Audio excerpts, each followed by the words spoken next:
మీ పిల్లలు maths science లో dull గా ఉన్నారా? 100% మార్క్స్ కావాలంటే ఆన్లైన్ ట్యూషన్ ట్యుటోరిక్స్ లో జాయిన్ అవ్వండి. అమరావతిపై చేసిన అనుచిత వ్యాఖ్యలపై జాతీయ మహిళా కమిషన్ స్పందించింది. ఈ వ్యవహారాన్ని సుమోటోగా స్వీకరించింది. రాష్ట్ర డీజీపీకి దీనికి సంబంధించి ఒక లేఖ కూడా రాసింది.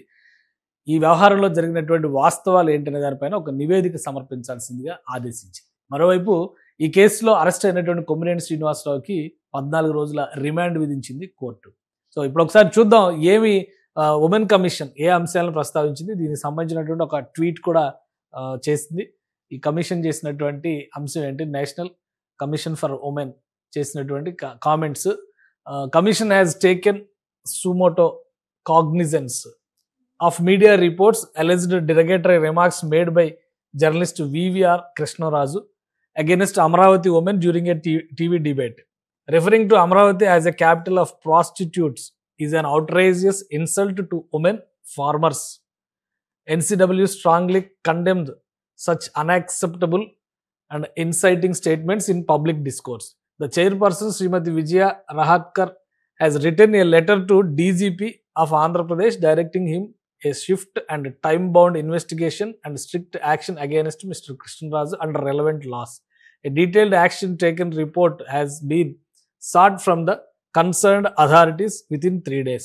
So, ఇది women commission, national women commission చేసినటువంటి ట్వీట్. 3 రోజుల్లో దీనిపైన సమగ్రమైనటువంటి నివేదిక ఇవ్వాల్సిందిగా సంబంధిత అధికారులకి ఆదేశాలు జారీ చేసింది.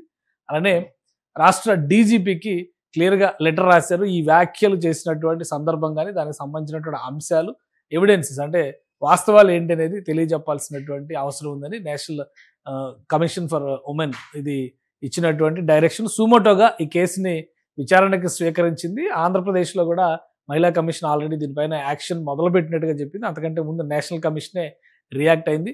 ముఖ్యంగా అమరావతికి సంబంధించి చేసినటువంటి వ్యాఖ్యలు అమరావతిలో మహిళా రైతుల్ని కించపరిచే విధంగా ఉన్నాయని ఉమెన్ కమిషన్ అభిప్రాయపడింది. సో దీని మీద 3 రోజుల్లో రిపోర్ట్ ఇవ్వాల్సి ఉంటుంది. 3 రోజుల్లో యాక్షన్ ఏ విధంగా ఉంటుంది. అసలు ఇంతవరకు పోలీసులు కృష్ణరాజుని అరెస్ట్ చేయలేదు. ఆయన ఎక్కడున్నాడు ఏంటి అనేది కూడా తెలియదు.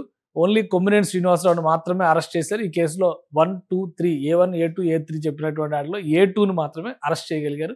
సో కృష్ణరాజు ఎక్కడ ఉన్నారు, ఆయన ఎప్పటిలాగా పట్టుకుంటారు, అలానే 3 రోజుల్లో తీసుకున్నటువంటి చర్యలు, తీసుకోవాల్సినటువంటి యాక్షన్, దీనికి సంబంధించినటువంటి సమగ్ర నివేదికని జాతీయ మహిళా కమిషన్ రాష్ట్ర డీజీపీకి ఆదేశాల రూపంలో జారీ చేసింది. సో వీలైనంత వేగంగా ఈ నివేదిక తయారు చేసే పనిలో రాష్ట్ర యంత్రాంగం ఉంటుందని చెప్పని భావించాలి.